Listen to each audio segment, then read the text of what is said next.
L'Inter qui prend l'avantage maintenant. 4 buts à 3. Mais où s'arrêteront-ils? Où vas-tu, Fratesi? Héros interiste du soir. Ah là là là là, cette phrase, en fait, même un an plus tard, elle me hante encore. L'Inter revoit l'horizon, l'Inter revoit la finale. Tu vois, je ne peux pas accepter ça cette année. Parce qu'avec le côté qu'on a de fils de pute, encore une fois en Ligue des Champions, je ne peux pas me permettre qu'on perde encore une fois ou qu'on ne va pas en finale cette année. Salut les refs, on se retrouve aujourd'hui pour mon analyse d'avant-match sur Newcastle-Barça. Là, comme j'allais dire comme d'habitude, mais non, je vais analyser que ce soit les formes, la compo, les deux équipes. Que je pense que ce que je vais faire, c'est que je vais commencer par analyser en même temps les deux équipes, que ce soit Barça ou Newcastle, que ce soit la forme, la tactique qu'ils vont sûrement utiliser et la compo, au lieu de faire d'abord Barça et d'abord Newcastle et après donner mon verdict final. Je pense que c'est mieux. Après, je sais pas vous, n'hésitez pas de toute façon à me dire dans les commentaires ce que vous en pensez. Comme ça, demain, je serai direct si je fais une équipe d'abord et une équipe après et après le verdict final. Donc je pense que j'ai assez raconté. On peut maintenant passer à la compo des deux équipes.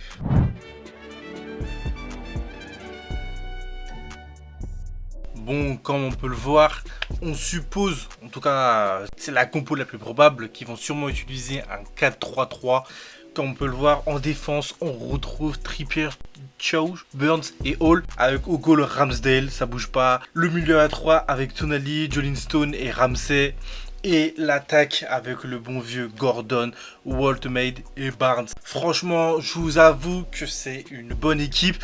Après, en termes de forme, bon, ça on en parlera plus tard. Ils sont pas forcément bien. Je crois, si j'ai pas de conneries, il y a 3 victoires pour 2 défaites. Notamment avec une défaite il y a pas longtemps contre Manchester City, auquel il y a eu 2-1. Franchement, en vrai de vrai, je vois bien le Barça gagner ce match aller. Mais je trouve que quand même Newcastle reste une équipe solide, surtout en vrai sur son milieu que je trouve vraiment solide avec Joelinton et Tonali. Après, à voir, vraiment à voir, parce que concernant les blessés au Barça, nous aussi en termes de milieu, on a perdu un gros joueur qui est De Jong, et je pense qu'on va d'abord, avant de parler de la compo du Barça, on va un petit peu rester sur Newcastle. Je vois bien Lamine Yamal passer face à Hall, après à voir, parce que je suppose qu'ils vont être au marquage sur lui, qu'il y aura au moins 2 joueurs au marquage sur Lamine Yamal. Après, comme on l'a pu le voir avec les sublimes buts, non les gars, faut qu'on en parle, je suis désolé mais faut qu'on en parle. Mais ces buts là de Rashford, ces 2 buts là, mais c'est une dinguerie frère. Ce que Rashford nous fait au match aller, bah j'allais dire match aller mais non, en poule, pour moi les buts sont incroyables. J'espère retrouver un Rashford aussi talentueux sur ce match là. Après moi je dois vous, ce qui me fait peur c'est vraiment Gordon. Si Gordon est vraiment dans un beau jour, je pense qu'il peut nous faire du gras.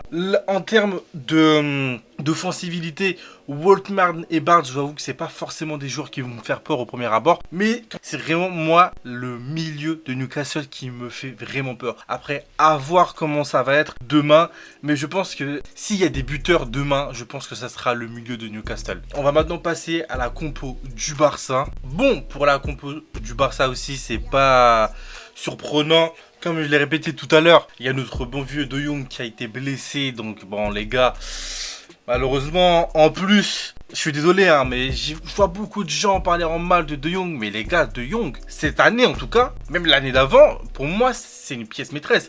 C'est vraiment le genre de joueur que tu entends vraiment pas beaucoup parler, mais ce qu'il te fait sur le terrain, mais c'est très important. Entre toutes ces récupérations de balles, tous ces rendements défensifs, toutes ces bonnes passes qu'il réussit à trouver. Franchement, les gars, De Jong, c'est vraiment un joueur indispensable. Et le fait qu'il soit pas là pendant un mois, c'est vraiment pénalisant de fou.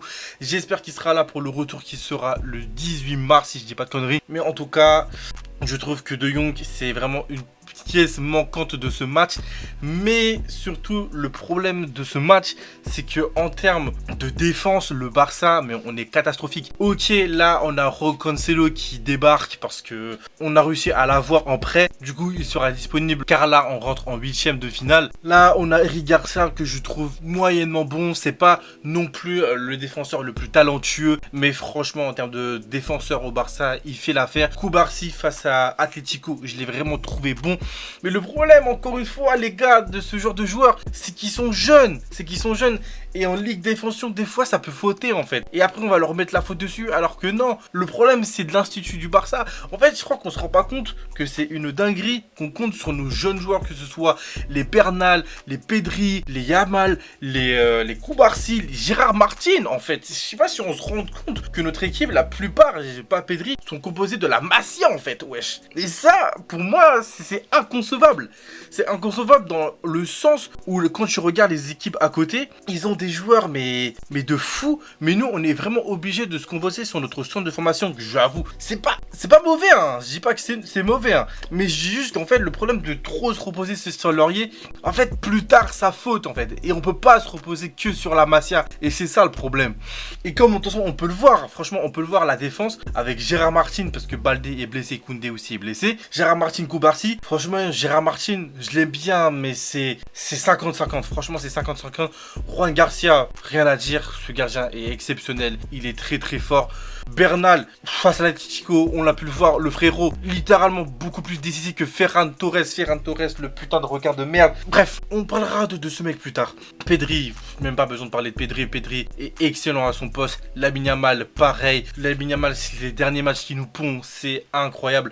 Mais le problème, c'est que moi, après on peut peut-être me tomber dessus, c'est que Lamine Yamal, dans les grands matchs, des fois, on le voit pas. Et c'est vraiment dans ce genre de match où je vais, en tout cas pour ma part, je vais plus me concentrer sur des Rafinha ou des Fermin Lopez. C'est pour ça que je pense que si du côté Barça, il devrait y avoir des buteurs, je miserais sur des Fermin Lopez ou Rafinha, ou même pourquoi pas Rashford au vu de ce qu'il nous a proposé au match aller. Mais Ferran Torres, sincèrement, je le vois pas marquer. Je le vois pas marquer. C'est le genre de joueur durant ce match qui aura un petit peu la pression, qui pourra un petit peu rater certaines occasions. Mais sincèrement, je le vois pas rater. Je le vois beaucoup rater. Après, peut-être que je me trompe, hein, mais personnellement, c'est vraiment un des joueurs que je vois beaucoup rater durant ce match. Donc franchement les gars, encore une fois, une tactique en 3... Oula, qu'est-ce que je raconte? Ouais, en 4-2-3-1. Franchement, on est habitué avec le Barça. Je pense qu'en vrai de vrai, depuis je me retiens, ça me casse les couilles. Je veux parler des formes des équipes. Maintenant, on va parler des formes des deux équipes.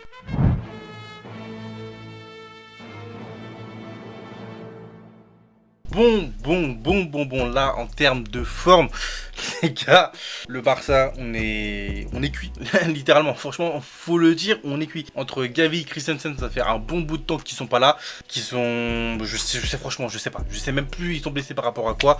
On perd Koundé et Baldé face au match de l'Atlético, c'est très compliqué. Je vais pas dire si c'est nos pièces maîtresses, mais franchement, avec ces joueurs-là, on aurait pu faire un très bon match, on aurait pu aller loin. Bon, Koundé, ça fait depuis début de saison, j'ai l'impression, il est plus dedans. Je sais pas qu'est-ce qui se passe, peut-être qu'il a des problèmes extra sportifs. Mais bref, bon, c'est pas le sujet. Juste là, il est blessé, Baldé aussi. Et ils seront remplacés par Gérard Martin et Cancelo. Donc en vrai, c'est vraiment bien d'avoir acheté Cancelo parce que là, pour le coup, il va pouvoir remplacer Koundé. Mais bon, en vrai, là, le Barça, sur les 5 derniers matchs, on en gagne 4. Franchement, c'est plutôt pas mal. On perd face à Girona, mais on gagne face à Levante 3-0. Villarreal 4-1. Atlético, on gagne, mais on perd quand même parce que c'était un match aller-retour. Et face à Bilbao, le match qui était maintenant il y a 2 jours, si j'ai pas de conneries, auquel Lamine Yamal, les gars, est dans sa forme de sa vie. Entre le triplé face à Villarreal, face au but. Vas-y, j'arrive même pas à m'exprimer.